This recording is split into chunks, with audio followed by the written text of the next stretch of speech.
उरण शहर आणि परिसरात वाढत असलेल्या औद्योगिकीकरणामुळे गावांमध्ये बदल होत असले तरी आपण आपल्या संस्कृतीचे जतन केले पाहिजे, असे प्रतिपादन लोकनेते रामशेठ ठाकूर यांनी रविवारी ज्येष्ठ नागरिक मंडळाने आयोजित केलेल्या कार्यक्रमात केले। तसेच भविष्यात ज्येष्ठ नागरिक मंडळाला कोणत्याही प्रकारची मदत लागल्यास ती करण्यास आपण नेहमीच तयार असल्याचे आश्वासन त्यांनी दिले। माजी खासदार लोकनेते रामशेठ ठाकूर यांनी नुकतेच अमृत महोत्सवी वर्षात पदार्पण केले आहे।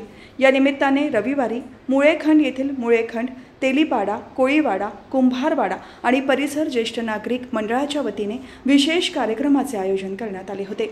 यावेळी लोकनेते रामशेठ ठाकूर यांचा वाढदिवस साजरा करण्यात आला। यावेळी 10वी, 12वी तसेच वैद्यकीय क्षेत्रात प्रावीण्य मिळवलेल्या विद्यार्थ्यांचा सत्कार करण्यात आला। लोकनेते रामशेठ ठाकूर यांच्या शुभ हस्ते सन्मान चिन्ह आणि पुष्पगुच्छ देऊन या गुणवंत विद्यार्थ्यांचा गौरव करण्यात आला। तर मुळेखंड गावची सुपुत्री डॉक्टर मानसी अनिल पाटील हिने BMS ही पदवी शिक्षण पूर्ण करून डॉक्टर झाल्याबद्दल तिचा विशेष सन्मान करण्यात आला। याच कार्यक्रमात लोकनेते रामशेठ ठाकूर यांच्या हस्ते ज्येष्ठ नागरिकांना छत्र्यांचे वाटप करण्यात आले आणि वृक्षारोपणही करण्यात आले। या सोहळ्यावेळी भाजप नेते रवी भोईर, माजी जिल्हा परिषद सदस्य जीवन गावंड, चांडजे ग्रामपंचायतीचे सरपंच अजय म्हात्रे, चांडजे विभाग अध्यक्ष जितेंद्र खरत, सदस्या उज्ज्वला म्हात्रे, जिल्हा सरचिटणीस चंद्रकांत खरत, कामगार नेते सुधीर खरत, मुळेखंड गाव अध्यक्ष हितेश म्हात्रे, संजय होळकर गुरुजी यांच्यासह मुळेखंड, तेलीपाडा, कोळीवाडा, कुंभारवाडा आणि परिसर ज्येष्ठ नागरिक मंडळाचे अध्यक्ष प्रकाश म्हात्रे, कार्याध्यक्ष अनंत पाटील, सचिव परशुराम पाटील, उपाध्यक्ष अंकुश म्हात्रे, खजिनदार ईश्वर म्हात्रे, सहसचिव सुभाष गुरव, सहखजिनदार गोपीनाथ मंडलेकर, उरण तालुका भाजप उपाध्यक्ष मुकुंद गावंड, उरण तालुका भाजप सरचिटणीस सुनील पाटील, ज्येष्ठ नागरिक मंडळ सदस्य कमलाकर म्हात्रे, रामचंद्र म्हात्रे, हरिश्चंद्र म्हात्रे, रमेश म्हात्रे, पंढरीनाथ मांडलेकर, नामदेव पाटील, सरिता म्हात्रे, नथुराम म्हात्रे, केशव म्हात्रे यांच्यासह ग्रामस्थ मोठ्या संख्येने उपस्थित होते।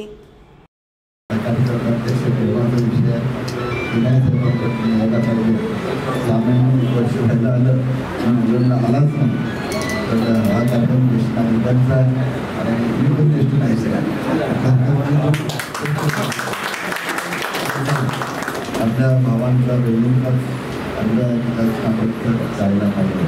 फार चांगला कार्यक्रम आयोजित केलेला आहे की आपला ज्येष्ठ नागरिक आपण जरी वयस्कर झालो तरी जे युवक आहेत, तरुण आहेत, तरुणी आहेत, मुलं आहेत, तर त्यांचं प्रोत्साहनपर त्याला शाबासकी देणं, पुढे जाण्याकरता शक्ती देण्याचं काम हे असं सत्कारपूर होत असतं।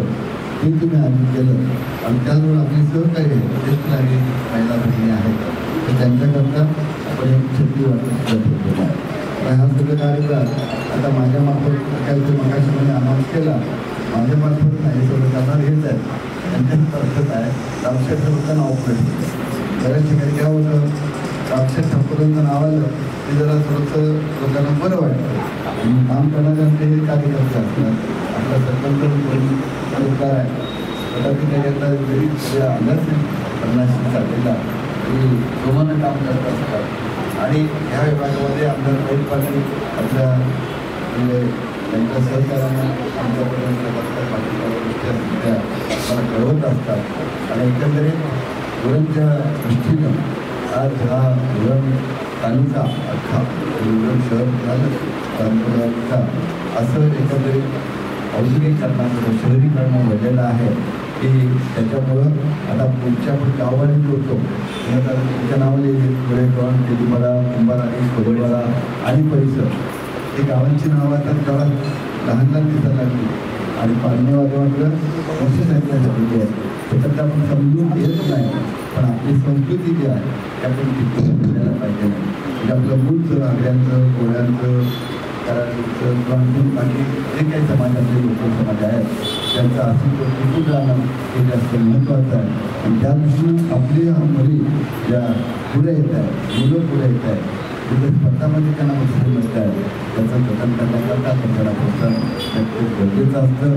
तुम्ही चांगलं काम आता केलेलं आहे आणि झाडाला अशा पद्धतीनं या सगळ्या कार्यक्रमाचा मला सगळं धन्यवाद देतो आणि कुठेही काही कशा प्रकारचं मदत लागली तर आपण मला सांगा, नक्कीच